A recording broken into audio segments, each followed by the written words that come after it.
Hello, I'm Rick Hertless, founder of His Gospel Power. Thank you for joining with our program as we look into the book of Daniel. We are in the book of Daniel chapter 2. Before we get into that, please go to hisgospelpower.org, click on the donate button or the contact us button. And thank you so much to all of those who do support our program through your prayers and your financial support. So now, we're in the book of Daniel chapter 2. We actually looked at the prayer of thanksgiving that Daniel was doing yesterday, and we're going to stay in this prayer for just a little while longer. I wanted to mention yesterday, in fact, because since last week we had Thanksgiving, this is very appropriate, that you should give thanks to God in every single thing that you do. Now, we set aside the Thanksgiving time of year to actually pinpoint giving thanks to God. So that's awesome. But what this is displaying here from Daniel is that we should give thanks in everything that we do, and especially when we seek Him and He answers our prayer. And that is what He's doing. He takes time. He asks God to reveal this dream to him, and then God does it, and He doesn't take that for granted. He says, "Thank you, God." Well, we've already listened. Yesterday, we talked about He changes the times and the seasons. Well, He removes kings and raises up kings. That's another whole discussion. You know, I was not an Obama supporter, to say the least. I definitely did not vote for the man. I could not understand why anyone did, but I do know one thing: God put him in office. Guess what? I don't like even thinking about the things that Hitler did. But God, for whatever reason, allowed him to be brought into office. More than likely, just like always, or not much of history, I should say, especially since the majority of it seemed to be aimed at the Jews, even though there were probably more Christians killed in World War II by Hitler than there were Jews. Still, it would seem to be what made the history books, what made the news and all of those things. There was a reason for that. I believe there was a reason that God allowed even just that to be, because it was a chastisement, I guess I might say, for the Jews. And in fact, what that did is it brought them back to praising God, at least for a time. Really, they just probably did exactly what the Jews always did. For a time, when they became under persecution, they would turn back to God. And then after everything got smooth and good, well, they turned away again, which is exactly what Israel is doing today. They are, Tel Aviv is the gay capital of the world, is what they proclaim. And so Israel, and even the Prime Minister Netanyahu says, hey, please, all the gays come and join with us. So they have forgotten once again the core values of Yahweh. Well, the same can be said for America. The same can be said for, in fact, maybe the rest of the world, for the UK, for all of those who have claimed Christianity for all of these centuries, now are turning their back on God because they have not, and because they have not followed, are not giving praise to God. God's allowing things to happen to each country. Now, right now, it says He removes kings and He raises up kings. So you may not like Donald Trump either. Someone listening to this, although more than likely we have mostly conservatives listening to this program, still, you might be a listener that does not like Donald Trump. But God has installed him also. I personally believe God has installed Donald Trump as an answer to the corporate Christian prayer. However, what I see happening in America is after Donald Trump was installed, it was business as usual once again. Instead of being vigilant, instead of pushing through the Christian agenda, now it's gone back to just business as usual. I care only about my church. I care about only my agenda. I don't really care about the kingdom agenda. And that's what I see is happening in America. So, that being said, I believe, especially through this impeachment hearings and all of these other things, I believe Donald Trump will get reelected. However, I think without our prayers and without our belief and without our constant vigil to God, there is a possibility that God could go ahead and say, okay, we're done with the reprieve. I'm going to go ahead and install someone else, and then we will more than likely be under absolute socialism, for sure liberalism, because the only alternative to Donald Trump is absolutely far left liberal. That's the only alternative. All of the Democratic nominees are absolutely liberal, and since they're running on an absolute liberal ticket, if they get voted in, then they will probably consider themselves to have carte blanche, because they will say, well, I ran on an absolute liberal form, so everybody must want this liberalism, and it will go absolutely haywire from that standpoint. So, Brother Ron Stoyle. Oh, you just opened up a can of worms with politics. President Reagan said 35 plus years ago that communism will come in the form of liberalism. So he warned us what today was going to be like in our country. He said they're not going to come out with it as straight communism. They're going to rebrand it into liberalism or progressivism. They're not even going to call it socialism, because he knew 35 plus years ago, I don't know the exact date he made that comment, he knew that they couldn't push communism, socialism right off the bat. So yet that was a whole different time, and really they are pushing socialism big time. I mean, when I think even Ronald Reagan could not fathom the fact that the American people would buy into socialism. Yeah, well, you look at the Clinton time period, they call it progressivism, and Hillary still used that. Right. But now with the advent of the hate of Trump, you've got Sanders, you've got just about every candidate is talking about socialism. Yeah, which is communism in a different name. Absolutely. I mean, it's definitely, it's pre-communism is what it is. You're right, it's communism in a different name, but basically it's passive communism until they get into power. Right. And once that happens, it turns into full-blown communism every time in history. And all you have to do here, if you don't believe that what they're doing is communism, do like I do. Download the Communist Manifesto, read it, and compare it to exactly what the Democrats are promoting. It's they literally pulled their Democratic policies out of the Communist Manifesto. Absolutely. I mean, it's and all of the agenda that we are seeing, tearing down of statues, tearing down of history, taking men of history's names off of schools and off of libraries and off of other prominent buildings, that they are trying to remove history. That is another thing communism does, because they don't want you to remember all of the good things, or even stumble on to all the good things that some of those men may have done. And so they just remove them altogether, and that removes history. And then, of course, history has a way to repeat itself at that point.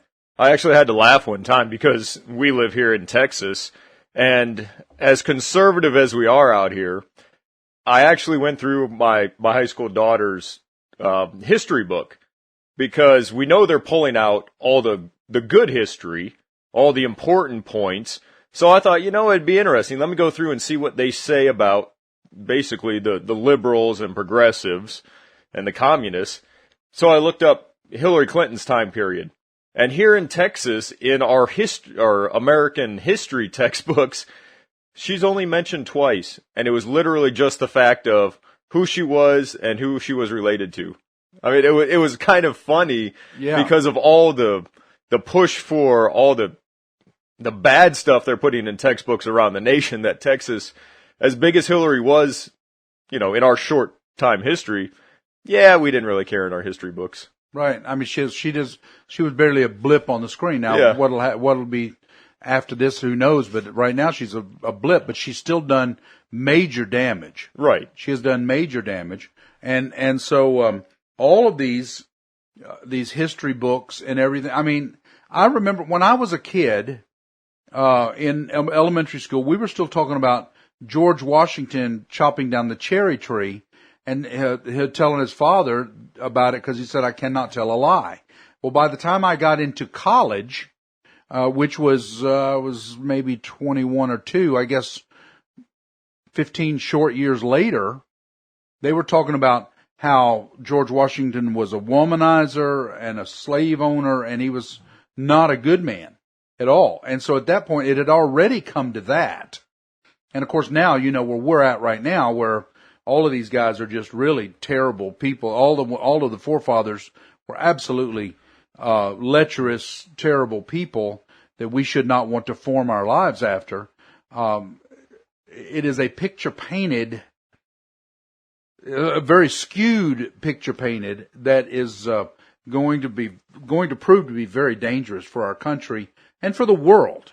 Because I was listening to a prophet yesterday, and basically, if America falls, most of the world knows if America falls, the rest of the world falls with it. They know that if we fall into absolute debauchery, the rest of the world will say, "Oh, well, we can do it." That was the land of freedom, and that will give them the license to just say, "Okay, well, we can get this done." Then it happened in America, we can get it done. You mean it'll kind of go back to the days of Noah? Absolutely. In fact, we're already there. We are in the days of Noah. People can't recognize it or see it because of the debauchery and everything going on. We are absolutely in the days of Noah. And so there are many things that may still have to happen, i.e. the Nephilim, those kind of things that I think is not full blown yet. But what they're doing, because I think you've mentioned it on this program, that what was all of the Nephilim and everything other than messing around with genetics? That's what the Nephilim did. They did biogenetic engineering. Somehow they did. They were angels, so they knew all of that. So they would have had the intelligence for that. And so, what are we doing? We are by science. Doing what Satan they did. Using scientists, we are doing exactly what they Yes. did. We are fooling around with the genetics. We're making. Now, I didn't really read it. My wife sent me something the other day, and I really didn't get around to reading it.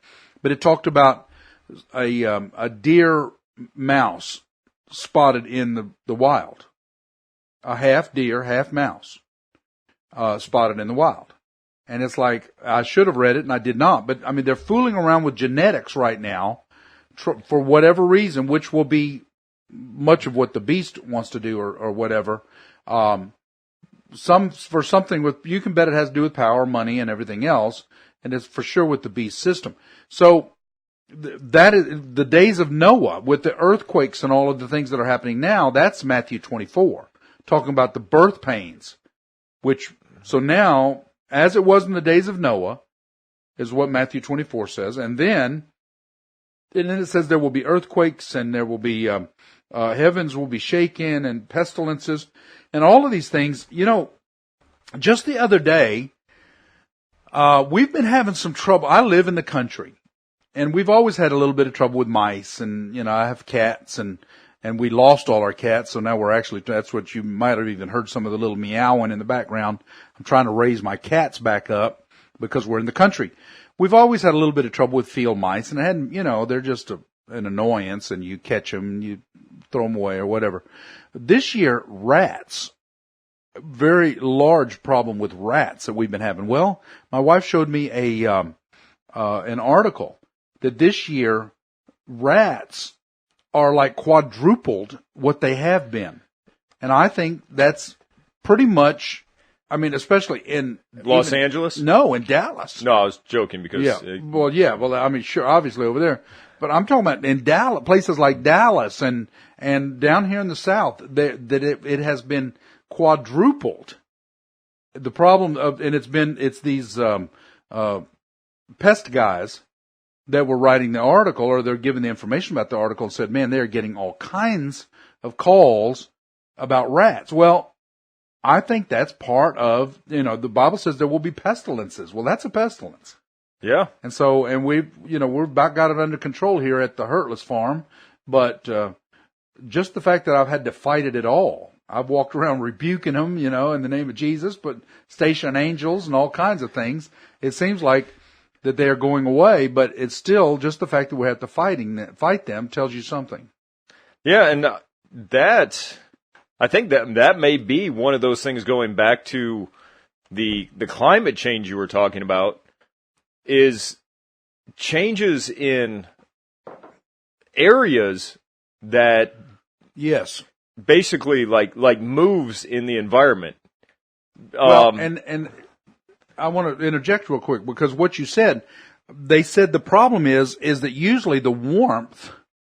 See, here we go again. Now it's not global warming. Usually the warmth holds them down to where basically they will stay out of places a long time. And like, let's say from the south here, we have such a short winter most of the time. Yeah. But now the winter is getting colder, and that's when the rats decide to try to come inside, just like anyone would, to keep warmth. So imagine, which you already stated, which is true, I've seen the same science, that we're entering a cooling phase in the sun. It means we're going to have longer, colder winters, which means all those things you just talked about with the rats looking for warmer environments, and other things are going to that happen as the same result. Those are going to be more detrimental for longer periods of time on those of us that have houses and businesses that are affected by that. And I find it, I think I said this on this program once before, but it's been a while. Rush Limbaugh several years ago talked about the sun causing it to get warmer. And of course he was skewered and he was ridiculed by the media and everything else. Well, guess what? The scientists are coming out now saying, because the sun is cooling, it's making us have some cooler temperatures. So he was exactly spot on that, which of course I had already been saying, and I think probably Ron and several others as well. But that's not the point. The point is that it is logic and it is common sense to think that, hey, if the sun cools off, then the planet will cool off. If the sun heats up, then the planet will heat up. That's a very common scientific knowledge. That's not rocket science. Any normal moron, I think, could probably figure that out. It's kind of like if you're holding a match close to your finger and it's lit, it's going to be really hot. But if you blow the match out, there's no flame anymore. It's not going to be hot anymore. It's that kind of thing. So it's mainly common sense that you can look at. This is telling us, as what we've already seen, is that God has control over the seasons. He has control over the governments. Continue to pray that we would be in this reprieve. Well, that's all the time that we have for today. Thank you for joining with our program as we look into Daniel chapter 2. Today we were in chapter 2, verse 21, did not get much further, and probably won't get a whole lot further than that tomorrow either. But thank you for joining with us. Please go to hisgospelpower.org, click on the donate button or the contact us button, and thank you so much to those who do support our ministry through your prayers and your financial gifts. Until next time, I pray you receive His gospel power today.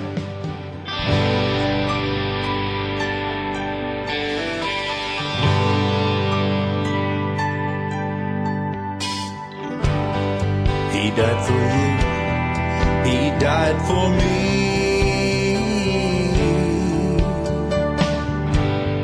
From our sin, He set us free. He loved us so, His life He gave. So if we ask, we can be saved. He's calling you, He's calling you.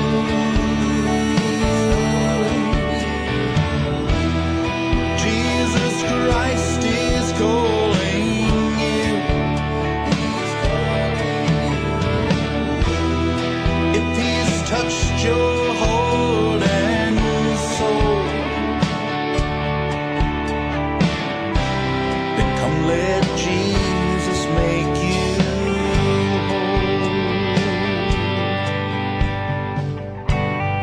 Come near with me, and we will pray